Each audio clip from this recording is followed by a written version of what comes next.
Reimagining Success, Episode 77. You're listening to Reimagining Success, the podcast where we help you reimagine your future, designing a life and career beyond the 9 to 5 that allows you the freedom, flexibility and fulfillment that you've been dreaming of. I'm your host, Anna Lundberg. Now, let's get started on those dreams.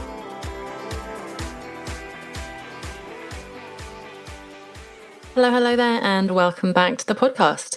Now, we've been looking at a few different aspects of making changes in our business strategy. Of course, because of the current situation that we're in with COVID-19, if you're listening live. But in fact, as I keep saying each week, these are questions we should be and can be asking ourselves all the time, or certainly more often than not. These are things that apply, questions that apply, strategic choices that apply throughout the life cycle of a business. And there will always be ups and downs and opportunities to diversify, to pivot, and so on. There'll always be some downtime that we can use. So do check out those podcast episodes over the last few weeks. If you haven't listened to those, there's plenty to be getting on with, and hopefully something that will be really relevant, really speaking to you at the stage of your business where you're at.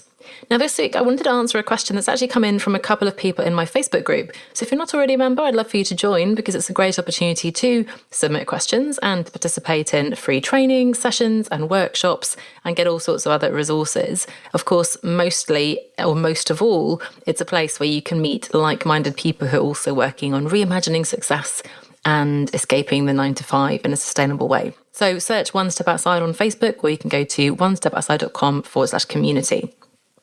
So the question was, how on earth do I write a business plan?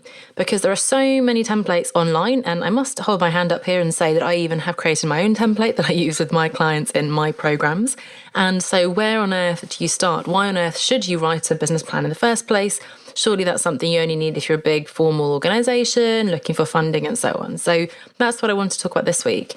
And as we'll see in a moment, this is something that can actually fit in really nicely with the different questions you may be asking yourself at the moment around possibly pivoting direction, diversifying, looking at different clients, looking at solving different problems, offering different products and services. So let's dig in. What on earth is a business plan? Well, I found a definition a while ago on Google, which is always a good place to start, which I really like. So it's really super simple. It is a plan for the successful operation of a business. A plan for the successful operation of a business.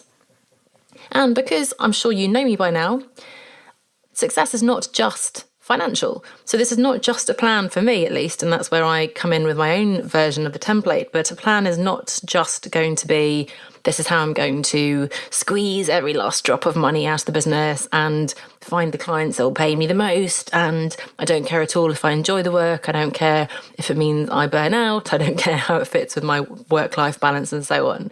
So for me, a plan for the successful operation of a business needs to be holistic and thinking of your personal purpose and definition of success and so on. But I'll come to that at the end, because what I want to do in the meantime is talk to you about a few other examples that are available for free online, which you may have come across, and they may, suit your purposes. But I do want to talk about why I think it's important, of course, to add the layer that I add on there as well. But before we get into that, why write a business plan? And I started by saying, and it's true that it originated, I guess, or certainly the main purpose of having a business plan used to be, or is, that you need to submit it to your bank if you're going to open an account, or if you're going to get a loan, or if you're going for investors. If you want somebody to invest in your company, you need to show them that you're going to successfully operate your business. So you need to give them a massively powerful, impactful pitch deck, right? A really big PowerPoint keynote presentation of everything about your business, every single aspect that makes you incredible and why they should invest in you. So that is one of the reasons. And to be honest, it's still a very valid reason and one of the main reasons why you should have a business plan. And you certainly need one if you're going after a loan or if you're going after investors. However, even if you are a solopreneur, even if you are, which I know most of my audience is, the people I work with, transitioning out of a corporate job, building a side hustle, building something very similar as a solopreneur, a freelancer, a small online business owner, or offline for that matter, it can be really helpful and, if not invaluable, to have a business plan for a couple of reasons. The first is that you clarify your own thinking. When clients come to me and they're saying, oh my gosh, I'm so overwhelmed, I've got all these ideas, and is this going to work, and do I need that, and so on, getting it down on paper, and literally you can set an alarm, you can just sit down and grab one of these templates and just go boom, boom, boom, bash it out. It really helps to concretize, if that's a word, the strategies that you have in mind, the ideas and so on. So, in fact, it can help you sort through if you're at the stage when you have 3 or 4 different ideas, then boom, write a business plan for each one and then you'll see, hang on a second, you can start to see where the gaps are. You can anticipate possible problems. Oh my goodness, this needs a massive investment, which I just don't have. Or, oh, I actually don't know how this is going to work, so I need to find that out. Or, actually, I'm not a very credible person to bring this to life. I don't even know how to do this. And that's then really important to know, because either it means that you're not best suited to launch this idea, or it certainly means that you might need to upskill or, partner with somebody else and so on. So clarify your own thinking. It can help you sort through different ideas and make a decision as to which one to pursue, which one's going to be most viable and best suited to you. You can see where the gaps are, you can anticipate possible problems, and it will really help you to stay organised and be focused on those strategies you've agreed. So if you've said, okay, these are going to be my marketing channels, this is what my financials will look like, this is the problem I'm solving and so on, that really helps you to stay on track, rather than reinventing the wheel and going all over the place as you move on. And that's a danger when you're working by yourself as well, because it's easy for you just to very quickly, pivot all the time, and that can leave customers confused and you probably won't be getting the results you want. Now, of course, another benefit, if you do have a team or will have a team, having that business plan will also help to keep your team aligned. So on the same page, literally, because you have the strategy, the plan.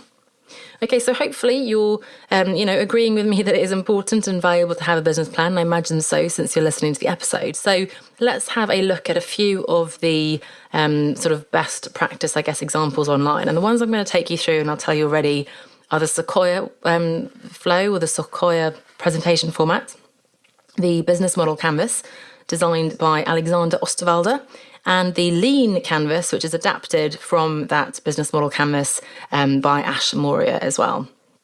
So let's start with Sequoia. Now, Sequoia, if you don't know, are a big VC firm, been operating since 1972, and the list of the companies they've invested in is just ridiculous. Apple, YouTube, Instagram, Yahoo, WhatsApp, LinkedIn, Square, PayPal, and Stripe, Nvidia, Zoom, Airbnb, etc.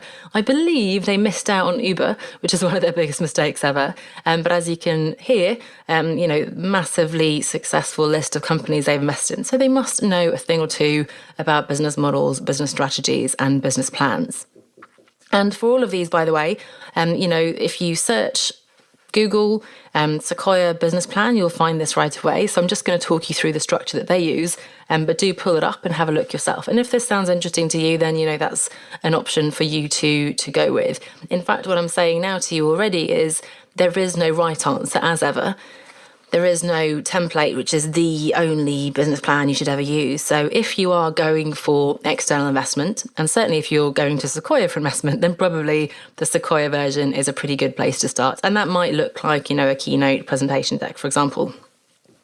If you are a leaner business, if you're rather, a solopreneur or a freelancer who's just doing this more for your own internal thinking, then one of the other 2 simpler versions might be more suitable.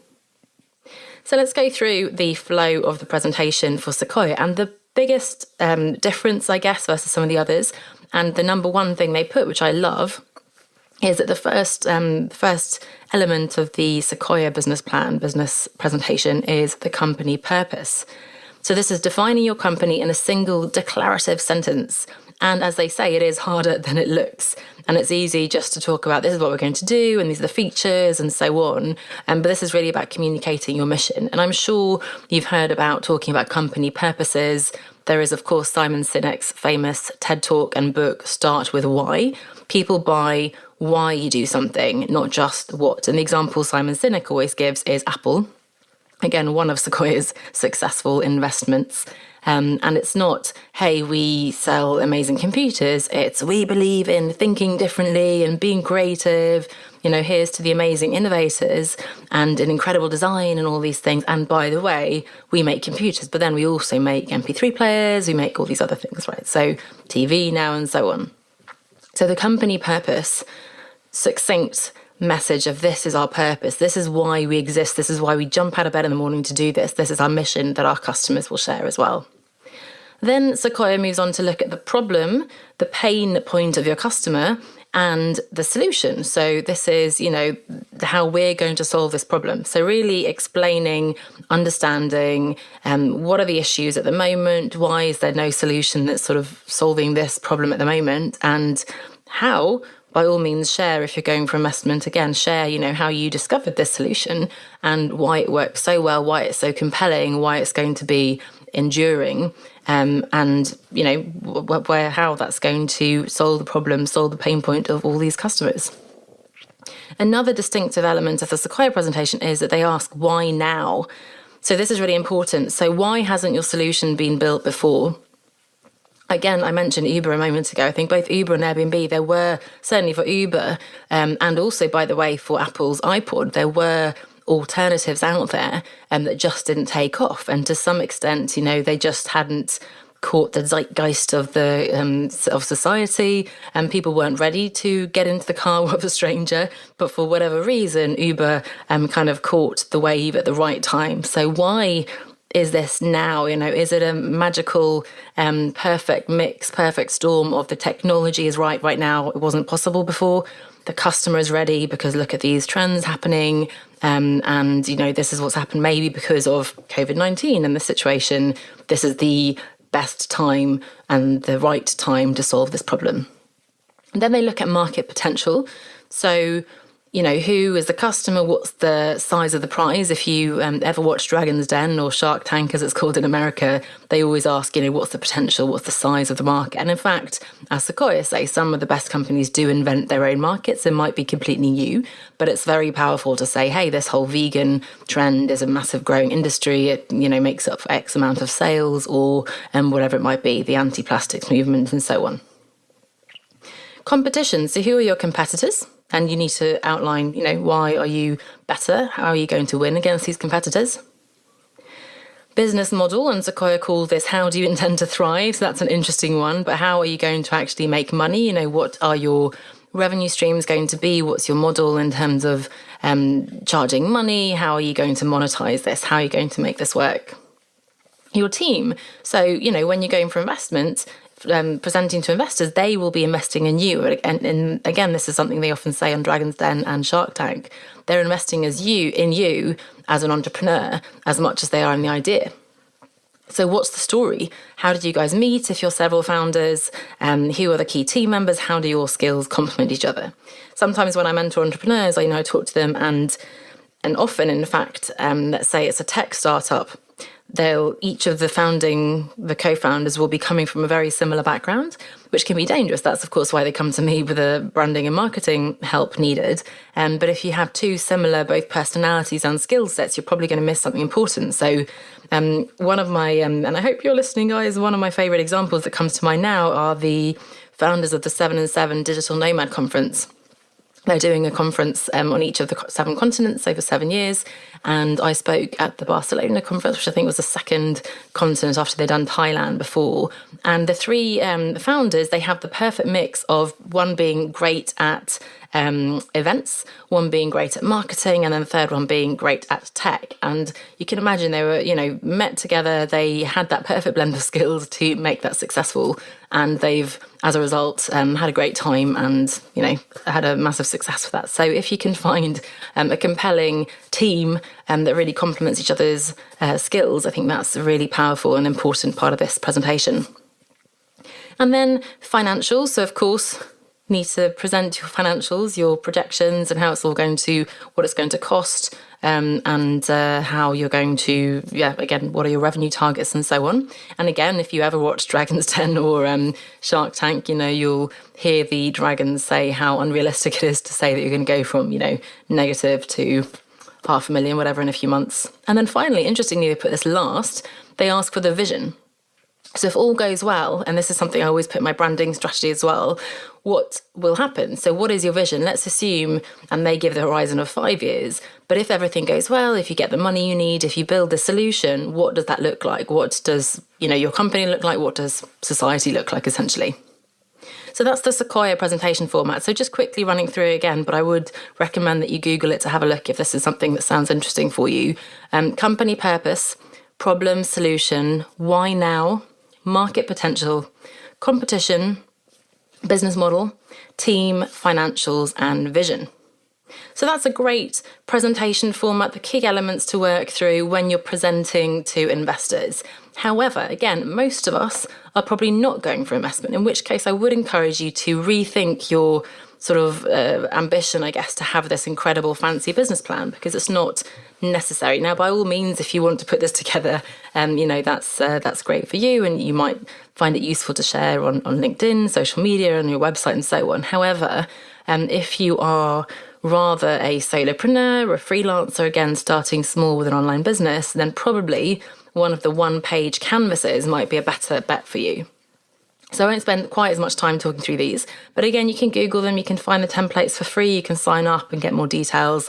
The main one is the business model canvas. And this is more of a visual one-pager. So it's literally a one-page plan, and it's designed by Alexander Osterwalder.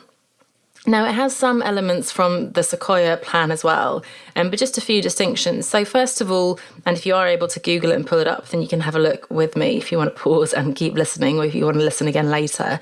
But they really look at something which I think is sort of missing actually from Sequoia, which is customer segments. So who are the customers, and importantly then the customer relationships you're going to have with those customers, and your value propositions. And those things are a little bit different to what's being included in the Sequoia piece. So customer segments, who are you creating value for? Who are your most important customers? So let's say Airbnb, you'd have two types of customers. You'd have both the hosts and the guests. And the hosts would be one particular customer segment, people with extra space, people who travel a lot, whatever that might be, and have an empty apartment perhaps, or empty room, who want extra money and so on. And then you've got the guests who are, initially at least, they were maybe more backpackers and couch surfers and students and so on. But of course, since then, that's really expanded to reach business travellers and more luxury travellers as well. So customer relationships, what kind of relationship are you going to have? Is it going to be very direct, in person, via group? How is this sort of interaction going to work? And then the value proposition, which is really important. So what value are you delivering to the customer? Which problems are you helping to solve? So that's a little bit tapping into, of course, the problem and solution that Sequoia had as well. Now, apart from that, they have the channels. So what are the channels you're going to be using to reach your customers? They talk about the key activities you're going to be doing, the key resources you need and have available. And interestingly, they have the key partners. So this is quite powerful when you're an entrepreneur, when you're a startup, actually partnering, collaborating with, suppliers, maybe if you're a bigger company, but actually partnering with influencers and other entrepreneurs can be really powerful. So that's an interesting one. And then finally, at the bottom of the one page, you've got cost structure and the revenue stream. So again, the financials there. So that's the business model canvas, again by Alexander Osterwalder. And then just the final one is the lean canvas, which is adapted by Maurya, and it's very similar to the business model canvas, but it is, very much in the lean startup kind of style, and it's a little bit simpler. And again, it has some really interesting aspects that aren't included in some of the others. So like the business model canvas, it has the customer segments, and in fact they call out also the early adopters. So these are the people who are going to love your product or service, who are the ones who are really going to use your brand first. So maybe again with Airbnb, that was the students, the backpackers, the couch surfers and so on. So who are the early adopters who are going to absolutely love and jump on your business? They do now, this lean canvas does call out the problem specifically and the solution. And like Sequoia, they look at the existing alternatives, so sort of the competitors. Again, they look at the unique value proposition. They have channels as well, which the business model canvas has as well, and cost structure and revenue streams. But something which I again find interesting is that they talk about the unfair advantage. So this is linked a little bit to the unique value proposition and how you're going to stand out versus your competitors. But it's, okay, what is making you the ones who are going to win? Why are you going to win? Is it because you, have a lot of money, you have this expertise, you have this access to a network that nobody else has, this technology, maybe you have a patent or whatever, right? So what's your unfair advantage? And then importantly, something else that's missing from the other ones is key metrics. So really, what are your objectives? What are the measures you're going to be using? What are the goals you're setting? And really holding yourself accountable. So again, that sort of problem, solution, value proposition, unfair advantage, channels, customer segments, and as with the others as well, cost structure and revenue streams. So I feel like I've talked to you a lot. I've just introduced these 3 different formats for you. Again, the key thing to realise is that there is no right answer. So if you struggle with one of them, try another. If you don't understand what they're talking about, just move on to the other one and maybe find some examples online. Get in touch with me as well. I've had a lot of experience with working with startups and entrepreneurs with each of these formats. So you can reach me at podcast@onestepoutside.com. podcast@onestepoutside.com, or of course message me on any social channel where you're following me. What I do just want to finish on is my own take on this, very briefly, and I mentioned this a little bit at the beginning, but those of you who are my clients, and I know you're listening, which is great because it's such a great way to really complement the work that we're doing together. I have a little bit like both Ash and Alexander sort of modified those that have come before me. I'm standing on the shoulders of giants, so I'm really taking the core bits of the different proposal. It's still a one-pager. I have the customer, problem, solution, and so on. A couple of differences, though, and things that I think are really important. So I have the purpose, which, of course, Sequoia very clearly calls out as well. But for me, that's not just the business purpose. That is also your personal purpose. I have what success means for you. And again, I find that clients tend to get caught up in this number of clients and that number of income stream, whatever, right? This is going to make X thousand per month, per year, whatever it is. And again, I have to remind them, no, or rather, yes, that is important, but meaningful success is not just the financial measure. It's not just what an investor is after. It's also how work-life integration is going to function for you. It is that it's going to be meaningful for you. It means that it's going to tick all those boxes of the things the reasons why you're being pushed out of the 9 to 5 or whatever other job you've been doing and pulled towards this new business. So what does success look like for you? When will you really feel like, oh my gosh, this is exactly what I wanted when I came up with this idea? And also something that I feel is missing a little bit from the others is support. So what is the support you need from friends and family, perhaps your partner, from parents, from a mentor, from a coach, or whatever that might be? So if you work with me, of course, we use my specific template, but there is no right or wrong template. I find this has worked well for me, for the clients I work with. But again, you can have a look at the Sequoia presentation template in particular if you're presenting to investors. There's the business model canvas and, of course, the lean canvas as well, which can be helpful if you're starting up and you're a lean business. So I hope that was interesting in terms of a few of the different angles. Again, get in touch if you have any questions, and I look forward to seeing you next week. Bye for now. Hang on a second, just before you stop listening, I'd love to invite you to a free consultation call. So if you'd like help with defining, revising your business plan, perhaps testing, validating your different ideas, whether you're right at the beginning of the process, you're taking those first tentative steps, thinking about working for yourself outside of the 9 to 5, or perhaps you've been several years in business and you're now looking, given the current situation, at diversifying, pivoting in your business, or simply you're at the stage where you'd like to grow and scale your business to the next level. I'd love to invite you to apply for a free call. You can do so at onestepoutside.com/call, onestepoutside.com/call. It's a free 30-minute call where we'll look at where you are today, where you want to get to, and how I might be able to help you to get there. So I'd love to speak to you soon. Bye for now.